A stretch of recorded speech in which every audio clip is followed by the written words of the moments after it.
یہ ہوا ہے کہ کیا فرماتے ہیں علماء دین اس مسئلے میں کہ ایک عورت کا شوہر اور والدہ اس کو پردہ کرنے سے منع کرتے ہیں اور کہتے ہیں کہ عورت پر شوہر اور باپ کی ہر بات ماننا لازم ہے، تو کیا اس عورت کے شوہر اور باپ کا اس کو پردے سے روکنا اور یہ کہنا درست ہے؟ اس پر شریعت کا کیا حکم ہے؟ ارشاد فرمائیں۔ اس سوال کا جواب عرض کر رہا ہوں میں، یعنی علماء اہل سنت اور عوام اہل سنت کا ادنا خادم مفتی محمد شاہد برکاتی۔ دیکھیے، ہر جائز کام میں اسلامی حاکم، ماں باپ، دینی استاد، پیر اور شوہر کا کہنا ماننا ہر مسلمان پر لازم اور ضروری ہے، چاہے وہ کام خود اپنی پسند اور مرضی کے خلاف ہو، یہاں تک کہ ان کی رضامندی کے لیے مستحب کام کو چھوڑا جا سکتا ہے اور مکروہ تنزیہی اور خلاف اولا پر عمل کیا جا سکتا ہے، مگر جن کاموں کا کرنا اللہ اور رسول نے فرض و واجب قرار دیا ہے ان میں سے کسی کے کہنے سے ان کو نہیں کیا جائے گا، یعنی جس کام کو اللہ اور رسول نے کرنا ضروری قرار دیا ہے تو نہ تو حاکم کے کہنے سے چھوڑا جائے گا، نہ ماں باپ کے کہنے سے چھوڑا جائے گا، نہ دینی استاد، پیر یا شوہر کے کہنے سے چھوڑا جائے گا، اور جن کاموں کا کرنا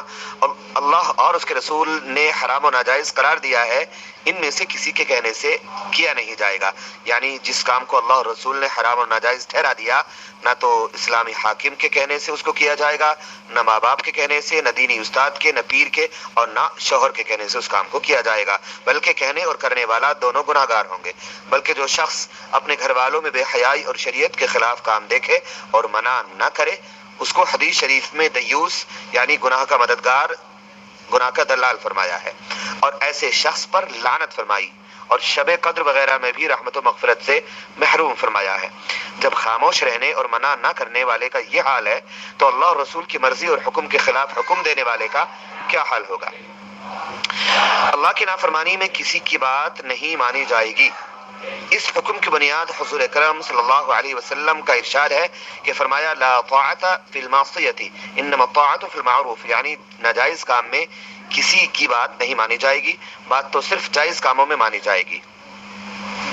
یعنی ماں باپ، پیر، استاد وغیرہ کی بات بھی صرف جائز کاموں میں مانی جائے گی، ناجائز کام میں کسی کی بات نہیں مانی جائے گی۔ یہ حدیث شریف مصنف ابن ابی شیبہ میں حدیث نمبر 33706، مسند امام احمد بن حنبل میں حدیث نمبر 622، 724، حدیث نمبر 1018، بخاری شریف میں حدیث نمبر 4340، 7145، 7257، مسلم شریف میں حدیث نمبر 39/1840، 40/1840، ابو داؤد شریف میں حدیث نمبر 2625 ہے۔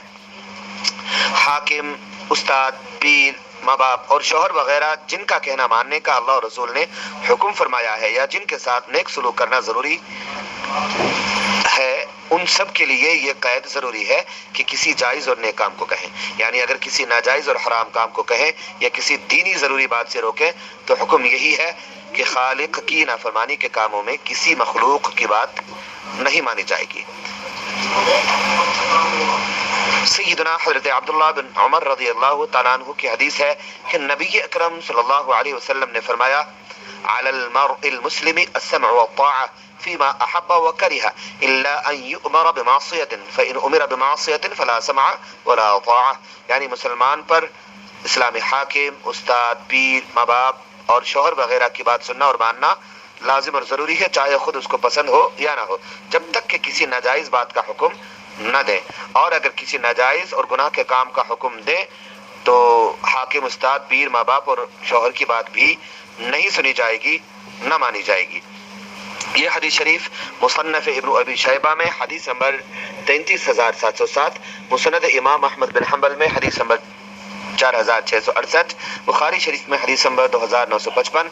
حدیث نمبر 7144، مسلم شریف میں حدیث نمبر 38/1839، ابن ماجہ شریف میں حدیث نمبر 2864، ابو داؤد شریف میں حدیث نمبر 2626 ہے، ترمذی شریف میں حدیث نمبر 1707، نسائی شریف میں حدیث نمبر 4206، اور سیدنا حضرت ابو سعید خدری رضی اللہ تعالیٰ عنہ کی حدیث ہے کہ اللہ کے رسول صلی اللہ علیہ وسلم نے فرمایا من امرکم منہم بمعصیت اللہ فلا تطیعوہ، یعنی ان میں سے جو کوئی تمہیں اللہ کی نافرمانی کے کام کو کہے تو نہ مانو۔ فتاوی رضویہ جدید جلد نمبر 23 میں صفحہ نمبر 638 پر اعلیٰ حضرت امام احمد رضا مجدد و محقق بریلوی رحمۃ اللہ تعالی علیہ کا ارشاد ہے کہ عالم دین ہر مسلمان کے حق میں اور دینی استاد اپنے شاگرد کے حق میں خاص طور پر حضور پر نور صلی اللہ علیہ وسلم کا نائب ہے۔ ہاں اگر کسی شریعت کے خلاف بات کا حکم دے ہرگز نہ کرے، اللہ کے نافرمانی میں کسی کی بات نہیں مانی جائے گی۔ فتاوی رضویہ جدید جلد نمبر 4 میں صفحہ نمبر 528 پر آپ کے ارشاد کا مفہوم ہے، ان معاملات میں عام اصول جس کا یاد رکھنا ضروری ہے یہ ہے کہ فرض اور واجب کو ادا کرنے اور حرام اور ناجائز کو چھوڑنے میں اللہ کی رضا کو بندوں کی رضا سے آگے رکھے اور ان معاملات میں کسی کی بالکل پرواہ نہ کرے۔ یعنی جیسے آج کل ہوتا ہے کہ داڑھی رکھنے سے ماں باپ یا بیوی یا کوئی اور ناراض ہوتا ہے، یا پردہ کرنے سے شوہر یا ماں باپ ناراض ہوتے ہیں، تو ان کی بالکل پرواہ نہ کرے اور مستحب باتوں پر عمل کرنے میں اور خلاف اولا باتوں کو چھوڑنے میں بندوں کی دلجوئی اور ان کے جذبات کی رعایت کو اہم جانے اور فتنہ، نفرت، ایذا اور وحشت کا باعث ہونے سے بچے۔ یعنی کسی مستحب کام پر عمل کرنے سے اگر کسی کا دل ٹوٹتا ہے، کسی کے جذبات کو ٹھیس پہنچی ہے یا فتنہ پیدا ہوتا ہے، نفرت پیدا ہوتی ہے یا لوگ چڑھتے بدکتے ہیں، تو مستحب کام کو چھوڑا جا سکتا ہے۔ اسی طریقے سے کوئی کام خلاف اولا مکروہ تنزیہی ہے اور اس کے چھوڑنے سے معاملات خراب ہوتے ہیں، حالات خراب ہوتے ہیں، فتنہ نفرت پیدا ہوتا ہے، تو ایسے کام کو عمل میں لایا جا سکتا ہے۔ فتاوی رضویہ جدید جلد 22 میں صفحہ نمبر 654 پر فرمایا کہ مجتبی شرح قدوری میں ہے، عورت اپنے سر کے بال کاٹے گی تو گنہگار اور لعنتی ہو جائے گی، اور فتاوی بزازیہ میں ہے کہ چاہے شوہر کی اجازت سے ہی ہو، اس لیے کہ اللہ کے نافرمانی میں کسی کی بات نہیں مانی جائے گی۔ جواب پورا ہوا۔ درست اور حقیقت بات کا بہتر اور زیادہ علم اللہ اور اس کے رسول صلی اللہ علیہ وسلم کو ہے۔ اللہ تعالیٰ صحیح کہنے، سننے، سمجھنے، یاد رکھنے، عمل کرنے، حق پہچاننے، ماننے، دوسروں تک پہنچانے کی توفیق عطا فرما دے۔ السلام علیکم ورحمۃ اللہ وبرکاتہ۔ آپ اپنے ضروری دینی علمی سوالات ہمیں call, S M S, WhatsApp کے ذریعے کر سکتے ہیں۔ نمبر ہے 9358714445 9358714445۔